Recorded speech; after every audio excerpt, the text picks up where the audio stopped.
Eccoci qua, la scuola di magia torna in pompa magna con Claudio Borghi Aquilini, che pensate è addirittura più bello dentro che fuori, come direbbe Elon Musk di Giorgia Meloni. È una Vabbè, definizione nel mio caso è vero, che fa ragione. specialmente adesso. Ma è sempre meglio che non Rosy Bindi e Berlusconi, eh? È più bella che intelligente, o no? Non lo Ah, so, certo, ho un senza dubbio. dubbio, quello era quella era una definizione abbastanza, come dire. Comunque, no, anticipo che come senti non è che sono messo benissimo, no? Allora è Cioè, più malato ero, dentro che fuori. esatto, sì, ma anche un po' fuori. Comunque, il fatto sta che insomma ero in fase di risistemazione, Mm. poi ieri sera mi hanno fatto perdere la pazienza lì in televisione da Del Debbio, la Bonafè, no? E compagnia bella, allora ho Ma gridato un perché po'. tu frequenti i luoghi di malaffare, Claudio? Ma mi ci mandano, io non volevo, cioè io ho provato a dirgli, no, ma guarda, non sto bene, ma come si fa? Ho bisogno di qualcuno che vada in studio a Milano. Va bene, vado io, solo che sembra che siamo tornati ai bei tempi quando fanno apposta a mandarmi della gente che dice delle cose così abnormi, no? Che a un certo punto sblocco. Ma cosa che ti ha detto di Eh, male la signora, l'onorevole Bonafè? Scusa, ma secondo te una, no, dopo tutta la puntata dove si parlava dei migranti, no? Salvini cattivo che ferma i migranti, No, beh, cattivo due Smirari, volte perché lui doveva prendere legnate e stare zitto e dire che è giusto, non protestare. ma assolutamente sì, no? Cioè, ma poi in generale che la crudeltà devono venire qua perché tutti quelli che hanno bisogno, no? E similari. Dopodiché no, si sposta sulla criminalità, il treno e cose di questo tipo, perché questi ovviamente quando arrivano tendenzialmente delinquono, ma non per chissà che motivi culturali che pure ci sarebbero, ma se anche fossero così dei seminaristi. Se tu arrivi in un posto dove c'è ancora un certo tasso di disoccupazione, no? Significa molto banalmente che il lavoro, diciamo quello facile da trovare per chi arriva senza documenti è tutto probabile che non ci sia. E quindi se non c'è lavoro o delinqui perché se no altrimenti non si capisce come potresti guadagnarti da mangiare, oppure non lo so, nel caso migliore possibile devi offrirti di fare qualche lavoro che qualcuno già sta facendo a prezzo più basso. Non ne vedo io di una terza possibilità, no? Se devo dire. Allora, dato che in ogni caso qualcuno che decide di delinquere quando arriva qua sicuramente c'è, lo spiega nonostante la Salis che dice che le carceri sono razziste, il fatto che le carceri sono per la maggior parte dei casi piene di clandestini. Allora si passa appunto, come ti dico, alla criminalità con quel famoso video lì del tipo che tira giù un controllore, no? Che lo sbatte per terra e similari. Allora prende la parola la mitica Bonafè del Partito Democratico e dice: ecco, ma voi lo sapete chi è la colpa di questo? Perché è della destra che non riesce a tenere l'ordine, perché Piantedosi non arresta tutti, no? Questi criminali similari, perché il centrodestra non dà più risorse per le forze dell'ordine, no? E similari. Beh, allora a quel punto, scusatemi, non ci ho visto più. Ho detto, ma che sistema è? Cioè, quindi tu arrivi, mi sporchi in casa ed è colpa mia che non pulisco con la velocità a te gradita, no? Cioè tu mi fai arrivare a frotte. Dopodiché, dopo che hai fatto arrivare a frotte, è colpa di Piantedosi, no? Che non li arresta.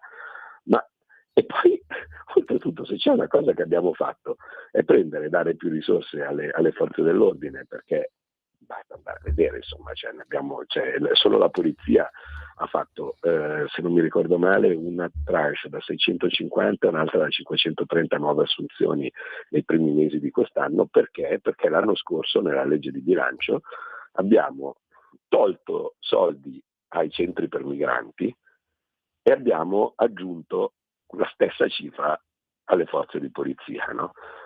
E ovviamente la Bonafè, come tutti gli altri, ha votato contro sta roba. Ma allora vota contro fa arrivare i migranti, mi rompe le balle che non li arresto, vota contro l'aumento delle forze di polizia e si arrabbia e dà la colpa al centrodestra dicendo che siamo noi che non facciamo aumentare le forze di polizia, ma a un certo punto vuol dire pigliarmi per il culo. Poi dice abbiamo appena fatto un decreto sicurezza, quello per intendersi dove si mette dentro il reato di occupazione casa, no? Finalmente con le famose pene fino a 5 anni, no? E così via. Abbiamo appena fatto il decreto sicurezza e non c'erano risorse. E io, la benedetta figliola, le risorse si mettono in legge di bilancio, non si mettono in un decreto, ma come? Significa che non hanno idea, che sono lì, che non sanno che cosa fanno, non sanno che cosa sono. E in compenso tutti a far propaganda, ma come con le media, ma prendi, governano 70 anni in una regione, è stato il governo, veramente sono spudorati. Io non lo so se forse rendersi conto, c'è un momento probabilmente politicamente difficile per loro, perché si sono resi conto che in realtà il giochino di rientrare al governo a metà legislatura, no? come di solito fanno sempre, senza bisogno di vincere una mezza elezione, non gli sta riuscendo sto giro qua, perché sono veramente tutti divisi quelli dell'opposizione, e quindi l'ansia, non lo so, l'astinenza da posti di governo li sta facendo andare matti, ma dicono cose veramente che non stanno né in cielo né in terra. Ma come faccia? C'è presente l'arroganza tipicamente bonacciniana, no? Io ho fatto tutto io qua, 10 anni, tutto guardando in alto, no? Che infatti è strano che non abbiano preso lui lì per fare il film, quello lì su Scurati, quelli di Mussolini, perché secondo me sarebbe stato realistico. Il physique du rôle ce l'ha. Altro che ho fatto tutto io, ma che spudoratezza! Ma che, io non lo so, ma qua in Lombardia se appena uscisse fuori il Rigagnolo, Fontana, vi rendete cosa gli davano colpa della pandemia, gli davano colpa di tutto, no? Adesso stanotte qua non se ne parla perché evidentemente hanno capito che non funziona il gioco, oppure è una regione di Serie B, però purtroppo c'è stata un'inondazione in Toscana, la località colpita è Montecatini Val di Cecina, perché forse non tutti sanno che in Toscana ce ne sono due di Montecatini, uno è Montecatini Terme, l'altro è Montecatini Val di Cecina, e ci sono due dispersi, tra cui un bambino.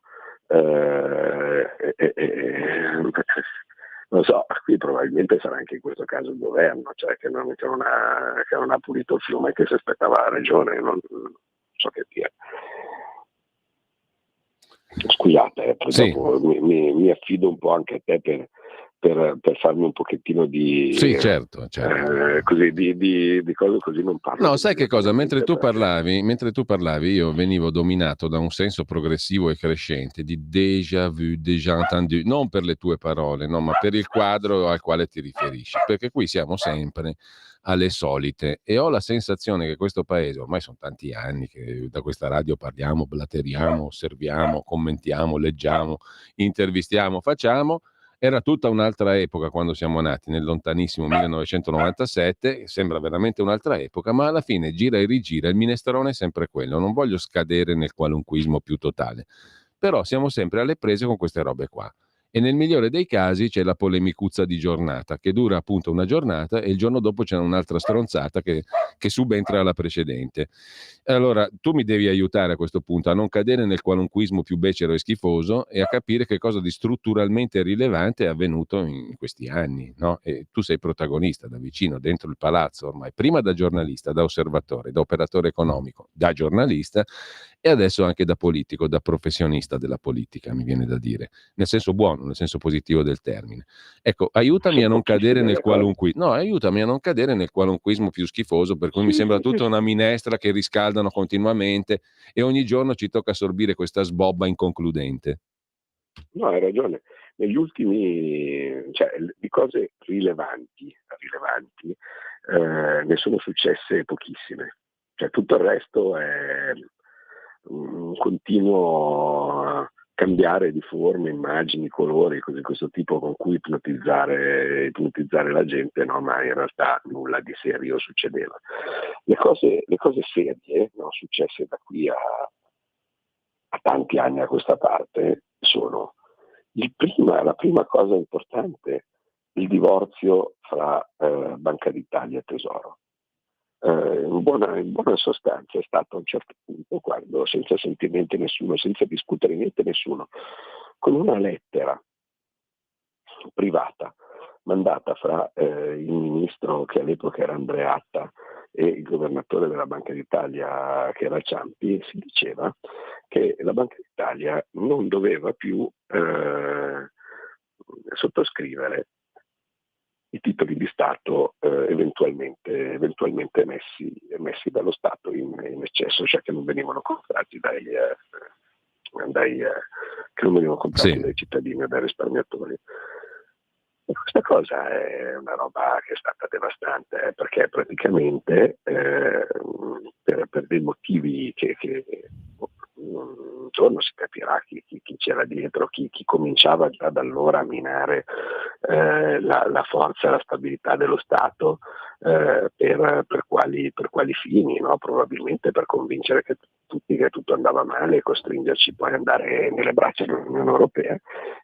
Da quel momento i nostri interessi sui titoli di Stato hanno cominciato a salire più del dovuto, e è iniziato a creare il problema del debito pubblico, no? Prima non c'era il debito pubblico, il problema del debito pubblico, e improvvisamente siamo arrivati al debito pubblico, abbiamo cominciato a svegliarci con il fardello delle future generazioni, l'austerità, no? E così questo tipo. Prima c'era al massimo il problema dell'inflazione, ogni tanto, no? Che in ogni caso negli anni 70 soprattutto era dovuta all'energia. Da lì ha cominciato a indebolirsi, no? Lo Stato italiano. E la cosa incredibile è che la maggior parte di queste situazioni avvengono in contesti del tutto informali.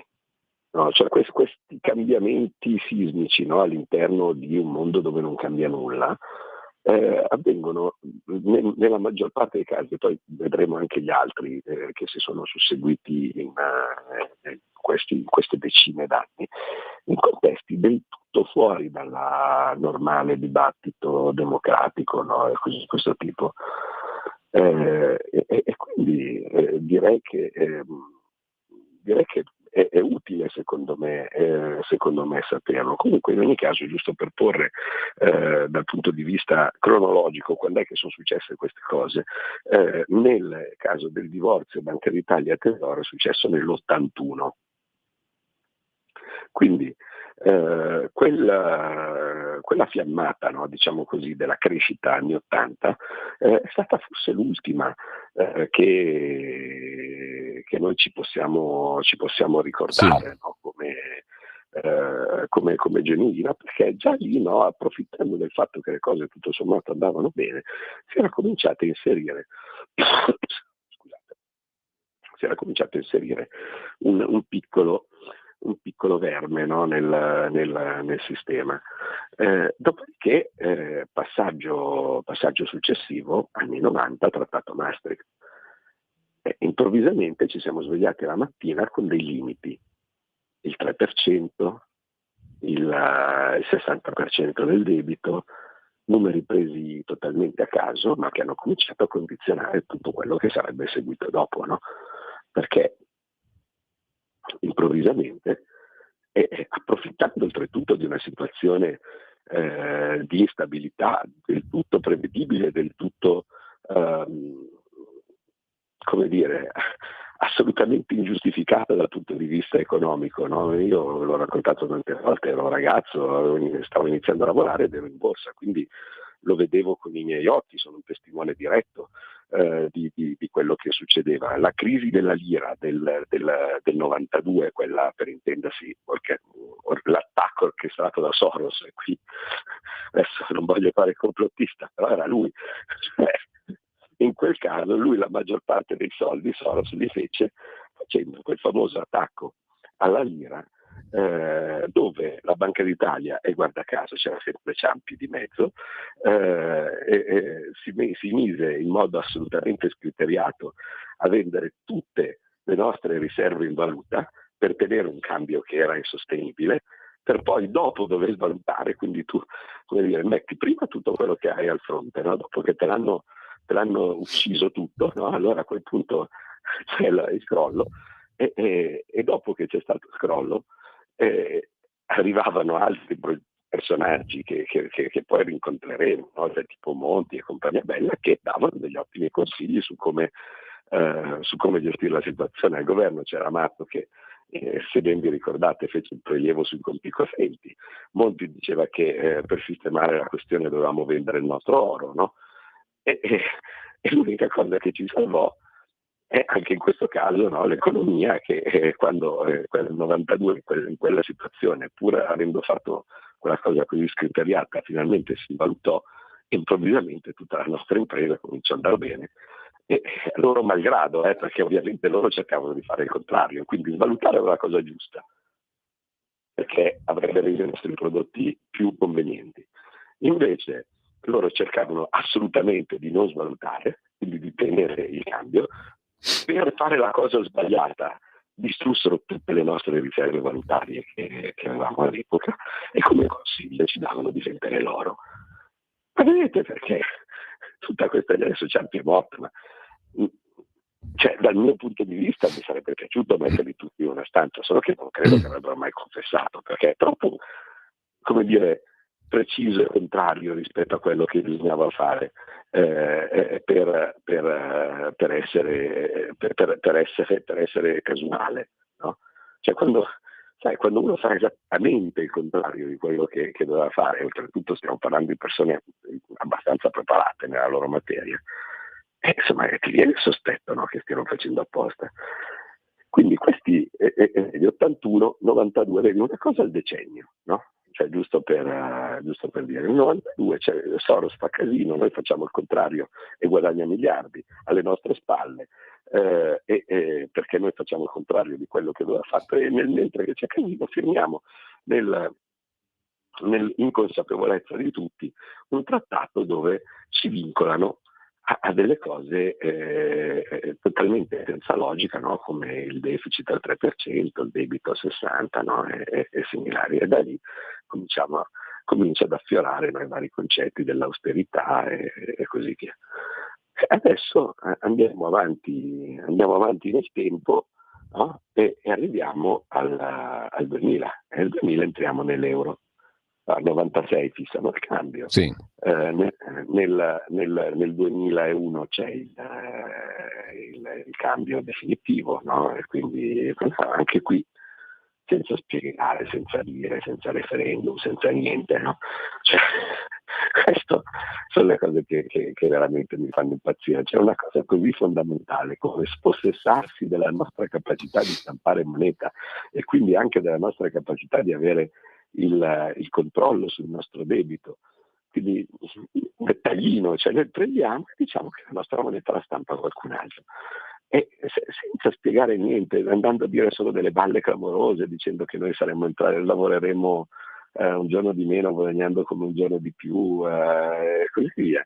E quindi diciamo nel 2001 vedi che succede quasi con una regolare un regolare tempistica ogni 10 anni, no? Cioè, uno volendo potrebbe studiarlo. Anche in quel caso gli succede una cosa che avrà un impatto, e tuttora ha un impatto devastante sul futuro. Anche in questo caso nessun tipo di dibattito, nessun tipo di seria indagine sul come e sul perché. Cioè, la Gran Bretagna decide di stare fuori, magari pensare ma perché loro sì e noi no, e così via. Invece entriamo nella perfida moneta unica. Dopodiché andiamo sempre avanti nel tempo. Ti fermo un Passano attimo altri. solo perché siamo alle 10, serve il piccolo stacco d'ordinanza. Certo, sì. Tanto fra 10 anni succederà ancora qualcosa.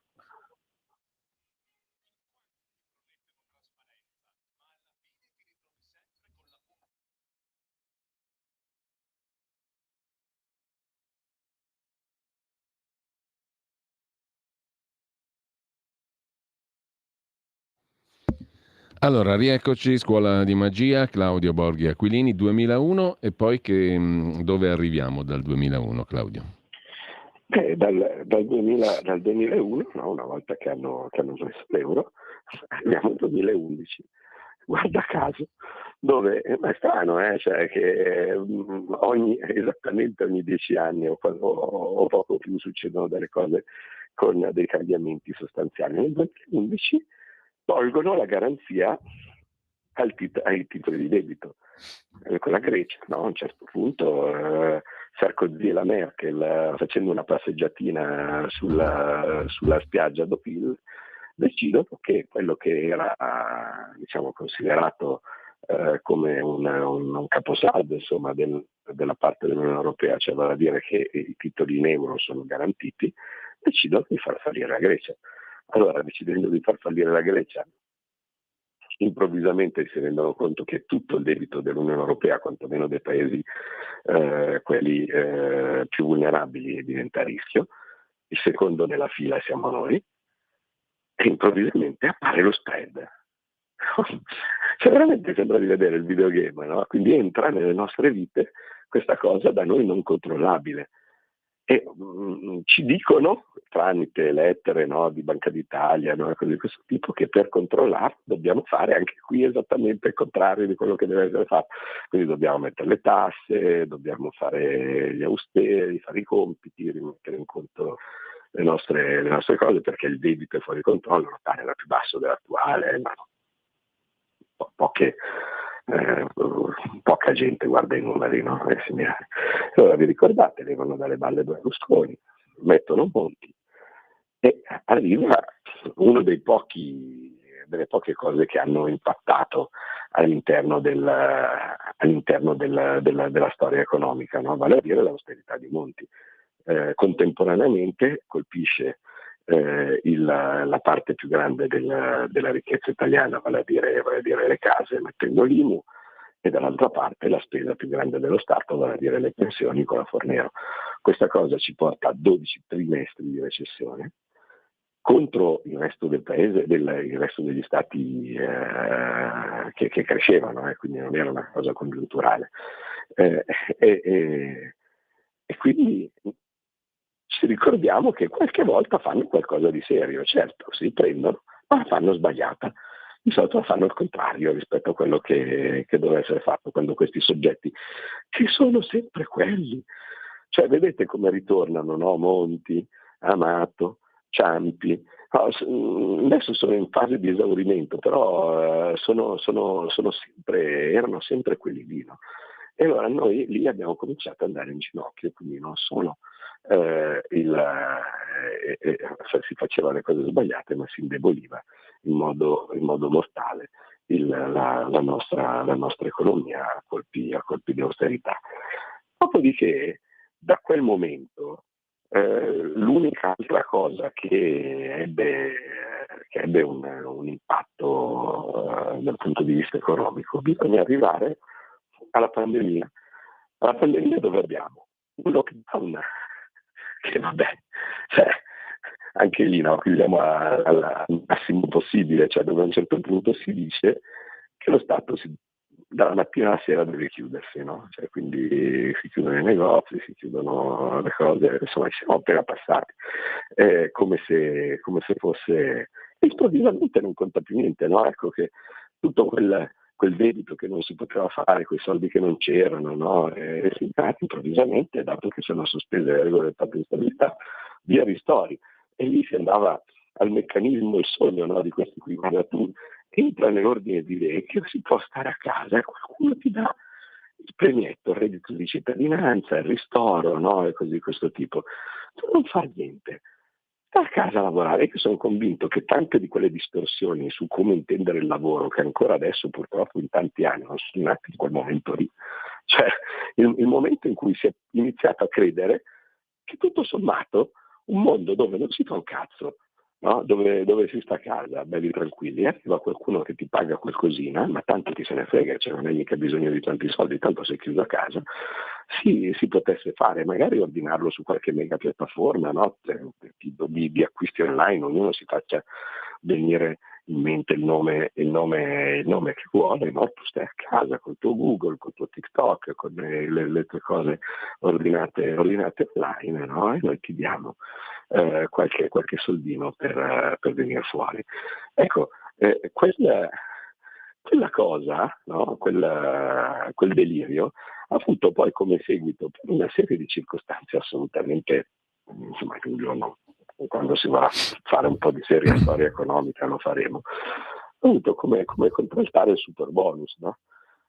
Cioè, vale a dire, un gruppo di mattoidi, Che no, ancora prende. oggi, dico, faccio una parentesi piccola, ma anche per aiutarti a prendere un po' di fiato, no? Perché oggi sei eroico, stai facendo una Grazie. trasmissione eroica, viste le condizioni Ma di salute. oltretutto No, anche è venuto fuori dicendo delle cose secondo me non male, quindi mi ha mazziato, infatti, no, poi no, ma poi non oltretutto tanto mai fuori, ho detto. fuori da quel bla bla bla di cui ci nutriamo troppo spesso, no?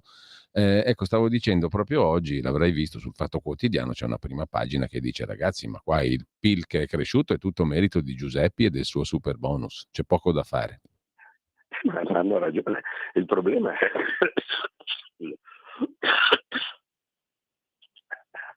il problema è Eh, con cosa hanno utilizzato per spendere quei soldi. Cioè, se tu prendi e fai 100 miliardi e li utilizzi per fare qualsiasi cosa, cioè nel senso, in questo caso hanno rifatto le facciate delle case dei ricchi e va bene, no? Ma è evidente che se anche tu l'avessi utilizzato per scavare buche e ricoprirle, l'effetto sarebbe stato uguale. Perché noi sempre diciamo che in questo momento noi abbiamo bisogno di mettere in circolo denaro. mm. È evidente che se io pago 100 miliardi delle persone per fare una buca e poi ricoprirla, il PIL sale, Fa PIL, fa ma PIL. non per le, Mm, ma non per, certo che fa PIL, ma non per la buca fatta mm. e richiusa, perché poi questo che ha guadagnato dei soldi per scavare la buca e richiuderla, poi esce, si compra la pizza, il vestito, il motorino o quello che è, e ovviamente ritorna alla crescita, no? Quindi esattamente quello che abbiamo sempre detto che sarebbe successo e guarda caso, sempre con i dati Istat di ieri, abbiamo la prova provata che il debito, se tu fai crescere artificialmente il PIL, no? Anche con questa spesa stupida, il debito scende perché era previsto essere 150, ci rendiamo conto invece che è 134. Quindi, cioè, tutte le cose che noi abbiamo sempre detto, no, in questo momento sono verificate con i numeri per terra, e ciò nonostante quelli ci hanno sempre detto le cazzate dicendo che per far scendere il debito dovevamo fare l'austerità, no? E segnare, ma sono ancora lì e non ammetteranno mai. Cioè, alla fine dell'austerità, alla fine del periodo di Monti, il debito era ovviamente salito. Perché? Perché il PIL era sceso. Se io prendo soldi ai cittadini, no, invece di darglieli, e questi spendono di meno, il PIL, no, c'è soltanto un pazzo può pensare che uno a cui vengono presi dei soldi dalla tasca poi spende di più, no? Non si capisce per quale motivo nel mondo. Invece ovviamente spende di meno, il PIL si riduce perché abbiamo fatto 12 trimestri di recessione e quindi il rapporto debito-PIL sale perché il PIL è il denominatore della frazione e quindi non c'è cavolo da fare. Hai fatto tanta fatica per essere peggio e sofferenze per essere peggio di come sei partito. In questo caso hai fatto sciambola e pur facendo sciambola il tuo debito PIL è sceso. Vuol dire che Giuseppe ha fatto una cosa giusta? No, ha fatto un'enorme cazzata perché nell'unica finestra di opportunità che avevamo per riuscire a spendere, invece di fare una cosa che ci avrebbe dato anche crescita negli anni futuri, e l'abbiamo buttata dalla finestra. Perché voi immaginate se questi 100 miliardi li avessimo utilizzati per fare, che ne so, centrali nucleari, per fare infrastrutture, per fare ferrovie, cioè per fare cose che in ogni caso per il futuro poi ci portavano una crescita costante, no? Non che finiva lì, perché una volta che finisce la facciata è finita la crescita del PIL, no? Ma invece niente, no? Purtroppo li abbiamo buttati dalla finestra, ma almeno, nonostante li abbiamo buttati dalla finestra, abbiamo capito sperabilmente, in modo oltre ogni ragionevole dubbio, che era esattamente come noi dicevamo che sarebbe andata, cioè vale a dire che invece di far fare delle sofferenze inutili alle persone in periodi difficili, no? Costringendoli alla disoccupazione, costringendoli a stare al bordo strada, si crea lavoro mettendo in giro un pochettino di soldi, anche se spesi male. E quindi noi in questo momento, da sempre, e come si diceva già dai primi tempi, quando si faceva il Basta Eurotour, no? e seminari, abbiamo molto molto spazio per poter fare cose che invece siano utili per la nostra economia sul lungo termine, facendo più investimenti e via andare. Però te lo Cosa sta consentono. facendo il governo attuale? Il governo attuale al momento sta facendo delle piccolissime cose nella direzione giusta, ma cercando di stare all'interno delle regole. Ecco, appunto, è consentito fare questo tipo di politica? No, sempre considerando che forse tutto si basa esclusivamente sui rapporti di forza, no? Perché c'è un'altra vicenduola, magari la cito a sproposito, ma tu mi correggerai, che riguarda i rapporti, per esempio, tra Italia e Germania, sotto il profilo bancario, no? Se la banca tedesca si vede minacciata, il cancelliere tedesco dice non si può fare. Il contrario si poteva fare benissimo, no? Cioè fare shopping in Italia si può fare shopping in Germania non si può fare. Questo non dipende evidentemente dalle regole, ma dal potere dei soggetti in questione, dal peso specifico dei soggetti in questione. La morale della favola è sempre quella o no?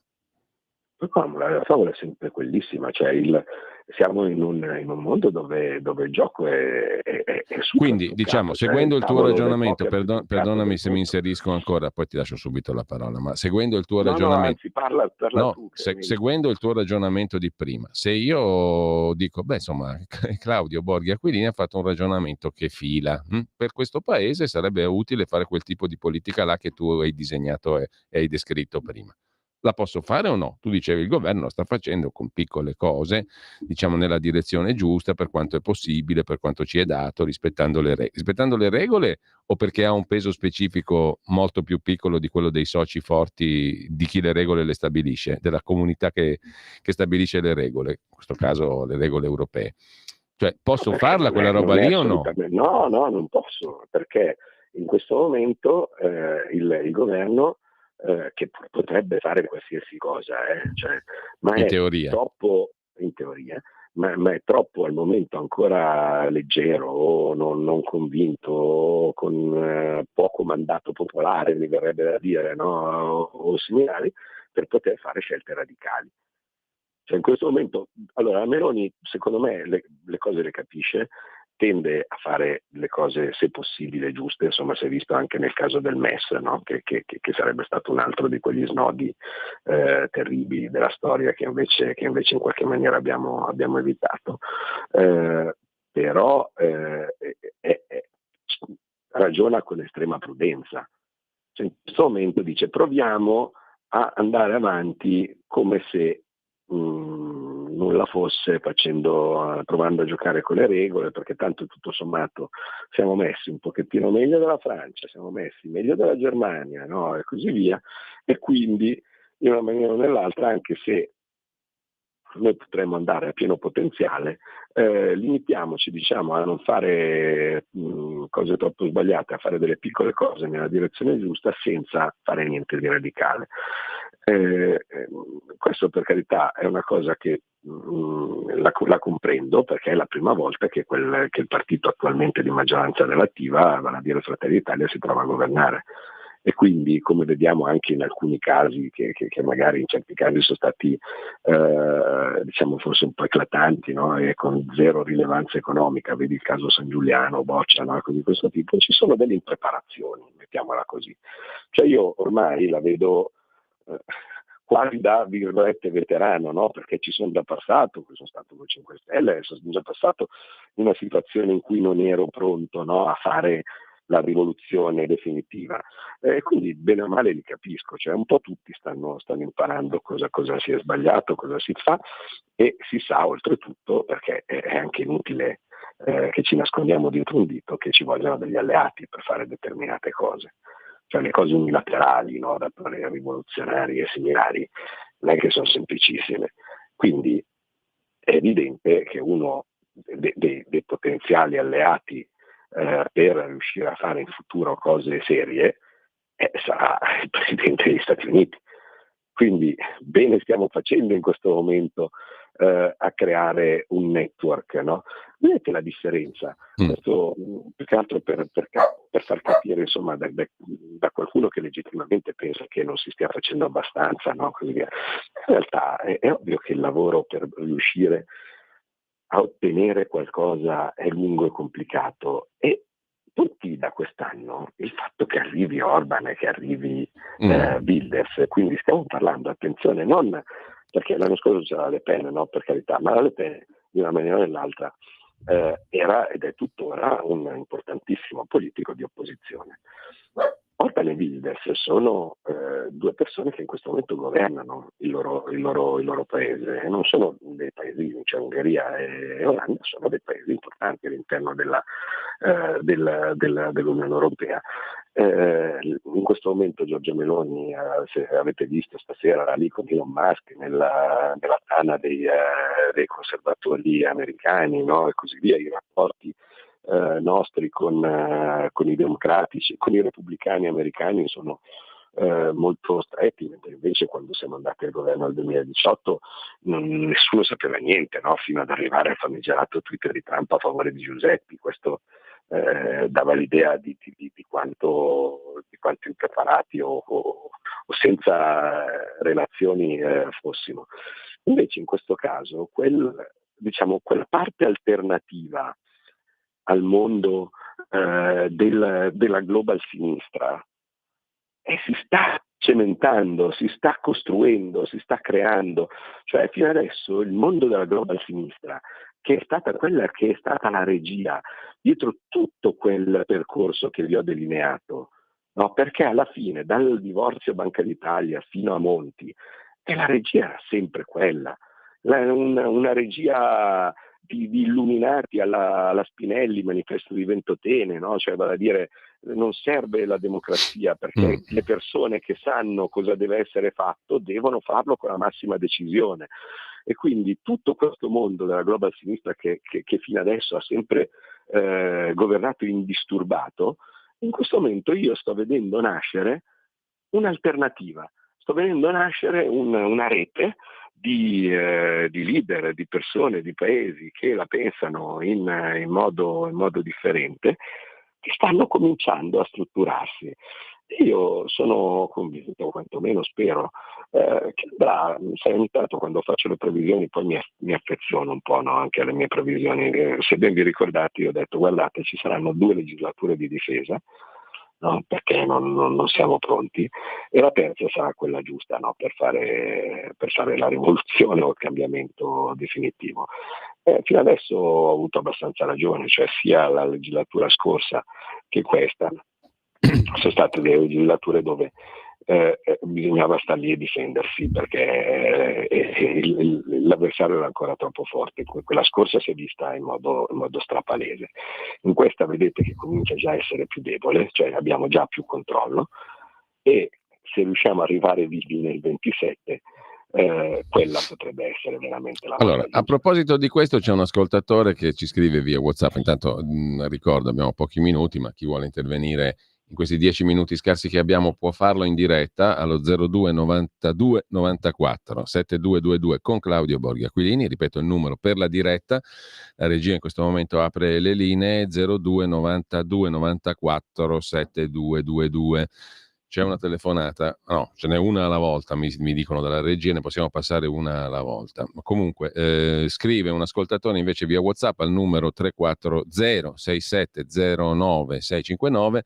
Le cose rivoluzionarie non sono semplici, ma vanno cominciate con decisione. Qui invece abbiamo troppi maestri del nulla. E poi c'è un audiomessaggio che ascoltiamo. Buongiorno Giulio, buongiorno l'onorevole Claudio Borghi. Io volevo fare una domanda.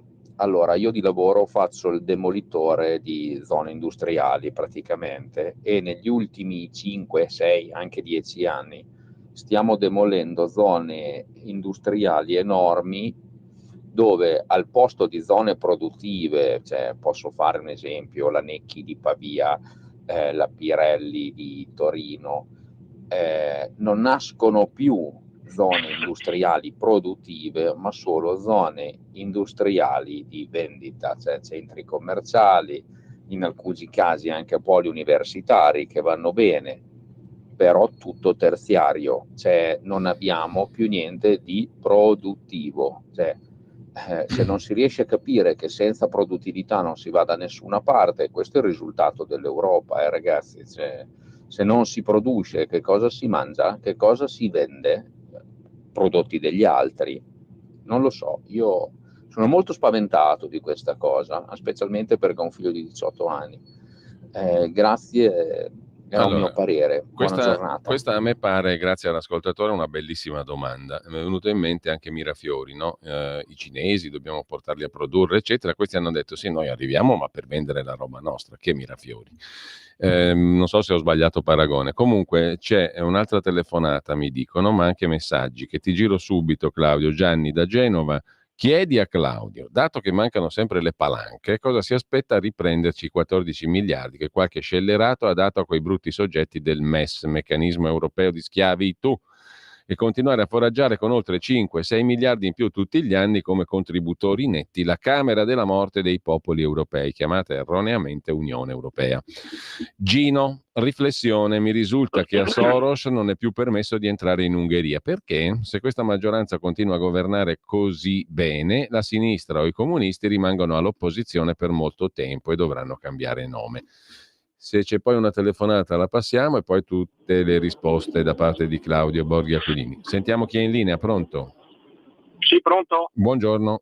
Buongiorno, sono Aldo da Bergamo, sono un imprenditore. Volevo chiedermi al dottor Aquilini, riguardo il fisco, perché non ci mettiamo mano? Io sono un imprenditore, per fare un esempio molto semplice, io ho ristrutturato un capannone con diversi milioni di euro, lo posso caricare in 33 anni, 3% all'anno, ma io l'ho pagato in 15 anni con l'IRI. Cioè mi risulta una equivalenza che io non ho. E poi perché devo continuare a pagare la tassa e cassi in acconto l'anno prima per l'anno dopo se non so cosa produco? Se mi tengo i soldi in tasca forse riuscirò a fare qualcosa di più, che magari pagare più tasse e dare più lavoro a tutti. Se non mettiamo mano al fisco qui, noi degli imprenditori continuiamo a pagare, non si può più scaricare nulla e non funziona, non va bene. Ascolto la risposta, grazie. Grazie a lei. Due interventi molto interessanti, Claudio, secondo me. Assolutamente sì. Allora cominciamo con la questione del fisco. No? Ovviamente il nostro amico imprenditore dice una cosa sensata, no? Dice ma se io sono costretto a impegnare dei soldi che potrei utilizzare per tasse, per delle cose che potrei utilizzare per la crescita, è ovvio che si cresce di meno. Ma certo, però bene o male, insomma, in una maniera o nell'altra credevo di averlo spiegato come funziona. Cioè è evidente che finché si rimane nei parametri del 3% del nuovo patto di stabilità, pure peggio, perché adesso invece di 3 bisogna fare 1,5, no? Perché 1,5, perché così facendo c'è del margine se per caso ci fosse bisogno e similari, queste robe vengono fatte in modo assolutamente contrario rispetto a quello che la logica economica vorrebbe. È evidente che se io faccio qualsiasi cosa che è legata a un concetto di austerità, e austerità è una cosa semplice, sono meno spese o più tasse, non è che si scappa più di tanto. Il risultato non è quello sperato, vale a dire della crescita, il risultato è recessione e così via. Indigenza di regole al momento non si può fare niente di differente, perché per fare come diciamo giustamente dice il nostro ascoltatore, dovrei fare un deficit maggiore, perché i soldi che lui non mi paga di tasse mi creano un deficit che al momento per le regole attuali non posso fare. Per quello che riguarda... Ecco, ti chiedo scusa Claudio, perché dalla regia mi hanno detto che c'è un'altra telefonata in coda in attesa, e per evitare spiacevoli lunghe attese la passiamo. Poi passiamo a quello che diceva il nostro ascoltatore demolitore in zone industriali. Pronto? Sono Gianni da Genova, ciao Giulio. Caro Gianni. Un saluto a Claudio, e si prenda un po' di miele così gli fa bene per la gola. E volevo dire, il discorso appunto che mancano i soldi, che qui bisogna fare le cose con attenzione eccetera, siccome fortunatamente grazie alla Lega si è riusciti a disinnescare la questione del meccanismo europeo di schiavitù. Io mi domando, una persona qualificata come Giorgetti, perché è naturalmente supportata da persone come te, Claudio, e anche Bagnai, e Zanni e il professor Rinaldi, non si prendono indietro i 14 miliardi dati a questa associazione Gianni, delinquere. sono costretto a essere sintetico perché abbiamo letto anche il tuo messaggio che nel frattempo avevi mandato su questo argomento. Aggiungo un audiomessaggio e la chiudiamo qui perché poi dobbiamo concludere. Sentiamo anche l'audiomessaggio. Giulio, buongiorno Claudio Borghi Aquilini. Volevo chiedere, ma la politica dei bonus, questo governo, la termina o no? Io ogni giorno per divertimento vado a leggermi i bonus che sono attivi, sono pazzeschi, bonus vacanze, 1.400 euro se uno sta via 14 giorni, 800 euro se sta via una settimana, bonus psicologo, bonus macchina elettrica, bonus, basta con questi bonus, tagliamo tutto, zero, fine delle bonusate e riduciamo le tasse. Sono il Walter, picchio su questo punto perché mi sembra un punto ridicolo, bonus. Allora, grazie anche a Walter, questo è la questione delle zone industriali che non ci sono più industrie ma solo punti vendita. Cominciamo col MES, guarda, io per gioco adesso nella legge di bilancio un emendamento che dice spendiamo 15 miliardi per fare 2 centrali nucleari e 15 miliardi la copertura è prendere i soldi dal MES, lo metto giù, così vediamo cosa fare. Però il povero Giancarlo, lui diciamo, è stato preso come tecnico, diciamo così, no? Quindi fa quello che gli chiedono, e dato che prendere e andare a riprenderci i 15 miliardi del MES è un atto abbastanza rivoluzionario, in questo momento secondo me il presidente Meloni non è tanto per del pensiero di farlo, no? Cioè, finché le cose vanno avanti andiamo avanti così senza fare scarti, no? di eccesso di autonomia.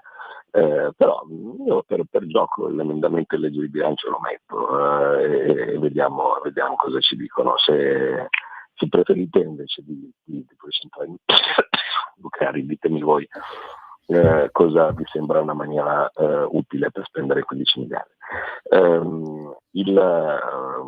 Perché non posso metterci il calo di tasse, ovviamente, perché il calo di tasse dovrebbe essere strutturale, devo fare una cosa che sia tolgo da una parte e metto da un'altra secco, no? che duri un anno, perché sennò non me lo ammettono l'emendamento. Per quello che riguarda il nostro amico demolitore, no? Sì. Frankie Family, perché riguarda One Piece, la situazione è molto evidente, cioè queste fabbriche sono ricostruite in Polonia, dove hanno lo zloty, cioè quelle stesse cose, no, che ci hanno detto, vale a dire che con una moneta forte noi saremmo andati benissimo e così via. Invece è successa una cosa molto banale, facendo cadere ogni tipo di barriera, ogni tipo di frontiera, ogni tipo di protezione, il lavoro si è spostato dove la manodopera costa di meno.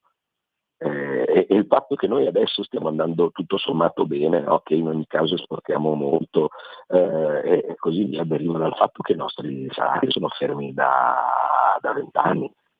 Cioè noi in qualche maniera, no, col fatto che siamo stati messi in competizione contro gente che aveva salari molto, molto inferiori ai nostri, abbiamo reagito bloccando i nostri salari per 20 anni e in questo momento siamo tornati in parte competitivi, no? Quindi nonostante si stiano riducendo le aree industriali ancora un po' produciamo e questo ci consente in ogni caso di essere in una posizione migliore rispetto a quella della Francia, ma viene ottenuto a spese dei salari dei lavoratori, basta che si sappia. Tenere presente, così poi dopo magari ne parliamo, la butto lì come spunto per una prossima puntata, che la questione intelligenza artificiale si sta verificando come una terza ondata di attacco al tipo di lavoro, no? Mentre l'automazione è stato il primo attacco e ha colpito il lavoro manuale, no? Quindi tutti quelli che andavano in fabbrica e con le mani facevano qualcosa, no? L'automazione li ha resi obsoleti. E allora ci si è spostati verso il lavoro, diciamo così, intellettuale, ma in realtà non era intellettuale, era un lavoro semplicemente dove l'aspetto manuale era ridotto, ma dovevi fare, che ne so, delle pratiche, no? Dovevi scrivere un testo, dovevi archiviare le cose, no? Similare che tutti gli impiegati, no? Da tutti operai a tutti impiegati. Adesso con l'intelligenza artificiale è evidente che è attaccato questo secondo livello, perché quasi tutto il lavoro, virgolette, intellettuale ma ripetitivo può essere tranquillamente sostituito dall'intelligenza artificiale. L'intelligenza artificiale non minaccia l'operaio, perché non puoi dirgli a ChatGPT costruiscimi una casa, no? Viceversa minaccia l'impiegato, perché ma arriva fino a minacciare il giornalista, cioè il giornalista che invece di fare il pezzo immaginifico semplicemente racconta o fa riassunti del film o cose di questo tipo, te lo possono tranquillamente fare gratis, no? con ChatGPT. Quindi tu in realtà in questo momento avremo un secondo attacco al tipo di lavoro e tu dovrai spostarti, sarai costretto a spostarti verso una cosa che è diversa rispetto al lavoro intellettuale, che è il lavoro creativo. Quindi praticamente tu hai un cittadino che scappa costantemente, no? Come inseguito da un mostro sempre diverso che cerca di fare il suo lavoro. Tra l'altro ho intraletto, ma dobbiamo proprio salutarci qui, sono le 10:31, ne riparleremo perché hai introdotto un tema interessantissimo, importantissimo. Ho intraletto che a margine del viaggio di Giorgia Meloni negli Stati Uniti, Microsoft ha annunciato che investirà 4 miliardi di dollari, mi sembra, roba del genere, in Lombardia, no? Proprio sul tema intelligenza artificiale. E sarebbe utile, interessante capire per fare cosa, con quali conseguenze, come stavi dicendo tu poco fa. Bel tema questo qui, lo riprendiamo. Grazie a Claudio Borghi Aquilini, buona giornata Claudio, buon lavoro. Grazie anche a voi, ciao.